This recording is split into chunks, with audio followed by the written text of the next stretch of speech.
Can a blood test help guide depression treatment? Depression does not look the same for everyone. Some people lose sleep while others sleep too much. Some lose weight, others gain it. Some respond well to antidepressants, others do not. If depression varies that much, shouldn't treatments be more customized to individual differences? Indeed, rather than focusing only on symptoms and brain chemicals, scientists are now looking at biological differences, particularly the role of immune system, to understand depression and improve treatment. A new study by Dr. Luca Sforzini and colleagues, UK and Italian researchers, in 2024 analyzed gene activity in the blood, providing novel insights into the role of immune system and different subtypes of depression. Does this mean that one day, a simple blood test can help personalize treatments? Let's dive in. To begin with, why does inflammation matter in depression? Think about the last time you had a fever. Yes, that is inflammation, the body's natural defense, activated by your amazing immune system to fight threats and heal the body. But what happens when this defense system is switched on for too long without obvious diseases or infections? Scientists have long noticed that many individuals with depression show signs of inflammation and even metabolic conditions, such as diabetes and obesity. One explanation is that when stress persists, the immune system can stay fired up, leading to chronic inflammation, metabolic issues, and contributing to depression. Curiously, these individuals are also less likely to respond well to antidepressants. Understanding this increased inflammation could help explore potential treatments, such as anti-inflammatories, and identify who would benefit the most. So how did researchers study blood to understand depression? Sforzini and her colleagues studied gene activity in blood samples of 139 participants, including both individuals with and without major depressive disorder. They used RNA sequencing, an advanced technique to identify which genes were switched on and ultimately affecting our body functions. They also categorized participants based on their inflammation level, low, moderate, or high, which was easily measured with C-reactive protein, CRP, through blood test. By comparing gene activity across these groups, they searched for biological processes that may contribute to how depression affects people differently. What did they find out? 1. Depression may have different biological types. We know that depression does not look the same for everyone, but this research tells us how by comparing gene activity of participants with different levels of inflammation. The study found that participants with moderate to high level of inflammation had activation of genes related to immunity and metabolism, the process of how the body manages energy. Surprisingly, even participants with moderate inflammation had strong activation of immune-related genes. Meanwhile, those with high inflammation also showed activated genes related to metabolism.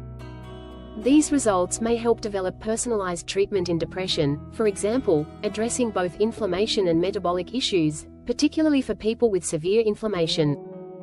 How about participants with low inflammation? They had a different biological profile, showing reduced gene activity associated with cell growth and division.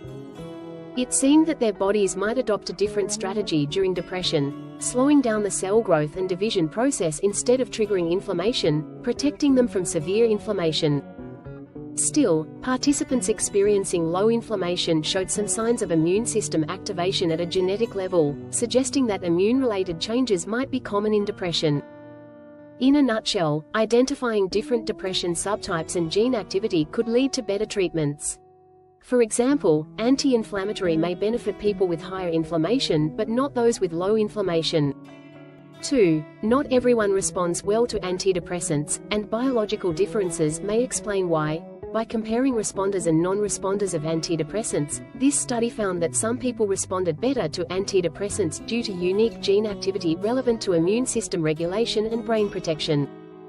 The pattern of immune system regulation activity existed regardless of their inflammation level. This suggests that some people may be biologically wired to respond better to antidepressants, while others may benefit from different treatment approach. Additionally, reduced activity in genes related to cell growth and repair only happened to people who did not respond to antidepressants, not in those who responded well. To put it simply, people who responded to antidepressants had distinct gene activity, suggesting different biological processes that may contribute to their recovery from depression and influence how antidepressants work. Would targeting these specific processes improve antidepressant response? Future research addressing this question can open the door for more personalized treatment. How solid is this research though? This research was funded by independent, reputable organizations such as the National Institute for Health Research and Wellcome Trust, and no conflict of interest was reported, ensuring trustworthy results. Notably, it is the first study to categorize participants with depression based on both their inflammation level and antidepressant response, making it a groundbreaking step in depression research. By using mRNA sequencing, an advanced technique that scans many genes simultaneously, rather than just a few assumed ones, researchers were able to find previously unknown biological processes behind depression. While this research is novel and promising, it captures only a single point in time.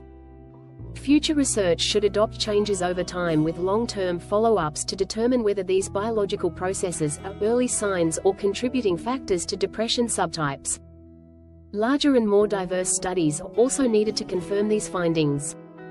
With such improvements, future research could gradually move toward bigger and more direct questions, such as, what new treatments can be developed based on these biological differences? Or can blood tests reliably predict antidepressant response to help personalize treatments? In short, what does all this mean? Depression comes in different forms with distinct biological patterns going on behind the scenes. Some cases involve gene activity related to immune activation and metabolism, while others relate to reduced cell growth and division. Categorizing depression based on inflammation level can decode depression and suggest more suitable treatment for people experiencing depression. Can a blood test help guiding depression treatment in clinics? Well, we're not there yet. But this research is one exciting step closer to the future where mental health treatment is personalized to a person's biology. Depression is complicated, but science helps us understand it, one discovery at a time.